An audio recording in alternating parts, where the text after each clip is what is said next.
আল্লাহর নবী সুলাইমান আলাইহিস সালাতু ওয়াস সালাম একদিন তার মজলিসে বসে আছেন। আল্লাহর নবী সুলাইমান যখন বসে আছেন, এমন সময় তার ডান পাশে বসা ছিল তার একজন মন্ত্রী। আল্লাহর নবী সুলাইমান, তার বাবা ছিলেন একজন মন্ত্রী, তার বাবাও ছিলেন একজন বাদশাহ দাউদ আলাইহিস সালাতু ওয়াস সালাম। আবার নবী সুলাইমান আলাইহিস সালাতু ওয়াস সালামও একজন বাদশাহ। নবী সুলাইমান আলাইহিস সালাতু ওয়াস সালাম ওনার ডান পাশে একজন মন্ত্রী বসা ছিল। ওনার ডান পাশে যখন মন্ত্রী বসা ছিল, এমন সময় একজন মালাকুল মউত ফেরেশতা চলে আসলো। মালাকুল মউত ফেরেশতা আসার পরে নবী সুলাইমানের দিকে যখন কথা বলছিলেন, আর বারবার করে ওই মন্ত্রীর দিকে তাকাচ্ছিলেন। এমন সময় ওই মন্ত্রী যখন মালাকুল মউত ফেরেশতা যখন তার দরবার থেকে বের হয়ে গেলেন, বের হয়ে যাওয়ার পরে নবী সুলাইমানকে জিজ্ঞাসা করলেন, আমি আপনার বাবা দাউদ আলাইহিস সালাতু ওয়াস সালামের জামানায় মন্ত্রী ছিলাম, আবার আপনি সুলাইমান নবীর জামানায় আমি মন্ত্রী হয়ে আছি, বলেন সুবহানাল্লাহ। আমি আপনার বাবা দাউদ আলাইহিস সালাতু ওয়াস সালাম ওনার জামানায়ও মন্ত্রী ছিলাম, আবার আপনি বাদশাহ হয়েছেন, আপনার জামানায় আমিও মন্ত্রী হয়ে আছি। তবে আমার একটা প্রশ্ন, কেন যেন আমার কিউরিওসিটি জাগে, কেন যেন আমার ডাউট হচ্ছে যে আপনি যখন আপনার সাথে মালাকুল মাউত ফেরেশতা কথা বলছিলেন, এমন সময় মালাকুল মাউত ফেরেশতা আমার দিকে কেন বারবার তাকাচ্ছিলেন? কথা বলছিলেন আপনার সাথে, অথচ কেন আমার দিকে তাকায়? আমাকে একটু বলতে হবে। আমার প্রিয় ভাইয়েরা, নবী সুলাইমান আলাইহিস সালাতু ওয়াস সালাম এবার মন্ত্রীকে বললেন, যেই ব্যক্তি আগন্তুক একজন ব্যক্তি আমার সাথে দরবারে এসে কথা বলল, ওই ব্যক্তি যেমন তেমন কোনো মানুষ ছিলেন না। ওই ব্যক্তি ছিলেন আল্লাহর হুকুমে জান কবজ করা ফেরেশতা মালাকুল মাউত। আপনার সামনে যদি মালাকুল মাউত ফেরেশতা আসে, আপনার গলায় পানি থাকবে? কার গলায় থাকবে? কারো গলায় পানি থাকার কথা নয়। কিন্তু আমরা কিন্তু জানতে পারি না যে আমাদের সামনে কখন মালাকুল মাউত ফেরেশতা আসবে, কখন আমাদের জানটা বের হয়ে যাবে। এই জিনিসটা আমি আপনি যদি জানতে পারতাম, তাহলে আমরা অনেক আগেই দুনিয়ার থেকে চলে যেতাম। কথা বলেন ঠিক কিনা? সম্মানিত ভাইরা আমার, নবী সুলাইমান আলাইহিস সালাতু ওয়াস সালামকে এবার যখন তার মন্ত্রী জিজ্ঞাসা করলেন, আমি আপনার বাবা দাউদ আলাইহিস সালাতু ওয়াস সালামের জামানায় মন্ত্রী ছিলাম, আবার আপনি বাদশাহ হয়েছেন, আপনার জামানায় আমি মন্ত্রী হয়েছি, কিন্তু এমন একজন মানুষ আসলো কেন আমার দিকে বারবার তাকায়? নবী সুলাইমান বলে, ওই ব্যক্তি যেমন তেমন কোনো মানুষ ছিলেন না, ওই ব্যক্তি ছিলেন মালাকুল মাউত ফেরেশতা আজরাইল আলাইহিস সালাতু ওয়াস সালাম। এবার যখন মন্ত্রী নবী সুলাইমানকে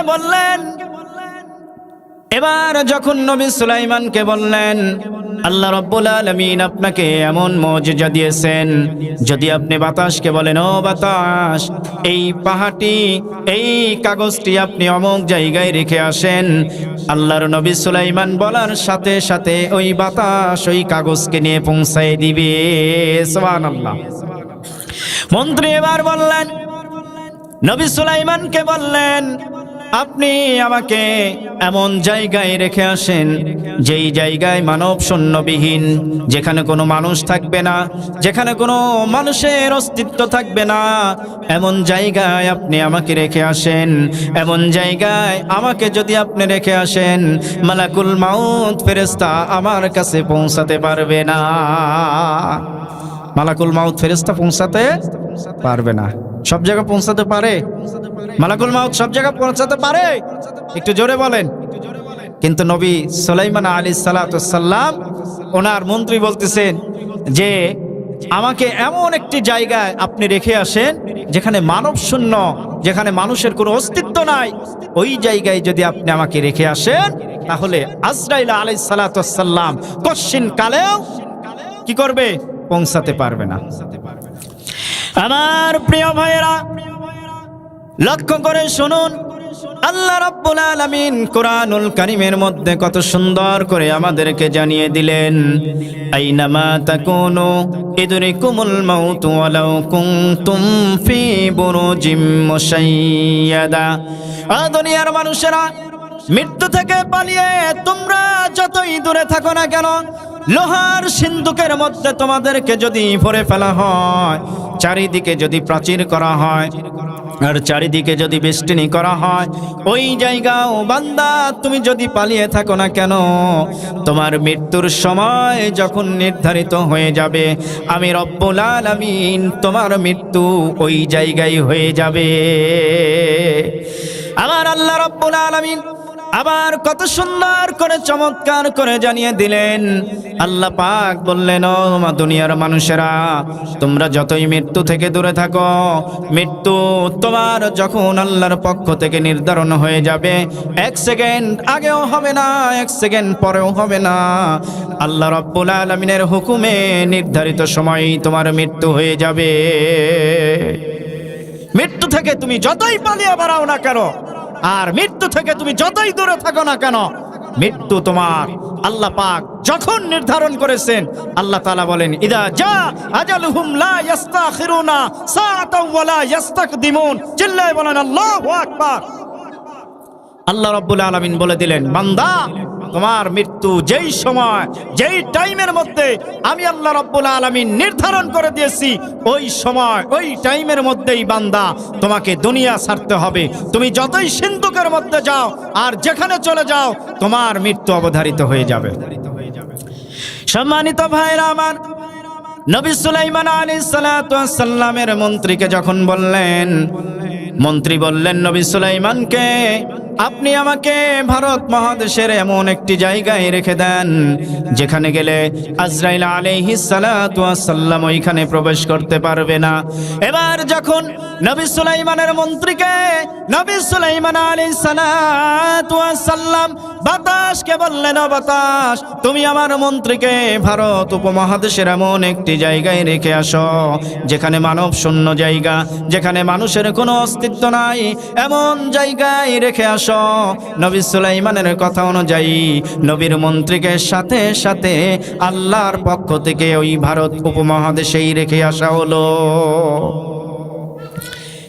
নবী সুলাইমান আলাইহিস সালাতু ওয়াস সালাম বাতাসকে বললেন, ও বাতাস, তুমি কি করো, আমার এই মন্ত্রীকে ভারত উপমহাদেশের এমন জায়গায় রেখে আসো যেখানে গেলে আজরাইল আলাইহিস সালাতু ওয়াস সালাম পৌঁছতে পারবে না। নবী সুলাইমানের মন্ত্রী এমন সময় চলে গেলেন, যার পরে কিছু সময় পর দেখলেন মালাকুল মাউত তার সামনে হাজির। মালাকুল মাউত তার সামনে হাজির হয়ে গেল। এবার নবী সুলাইমানের মন্ত্রী বললেন, ও ভাই, আপনি কে? নবী সুলাইমান আলাইহিস সালাতু ওয়াস সালামের মন্ত্রী যখন বললেন, বলার সাথে সাথে নবী সুলাইমানের মন্ত্রীর জানটা আল্লাহর পক্ষ থেকে তিনি কবজ করে নিলেন। বাঁচতে পারছে? নবী সুলাইমানের মন্ত্রী কি বাঁচতে পারছে? কথা বলেন। নবী সুলাইমানের মন্ত্রী কিন্তু বাঁচতে পারে নাই। এই দুনিয়ার থেকে আমাকে, আপনাকে, সকলকেই এইভাবে চলে যেতে হবে।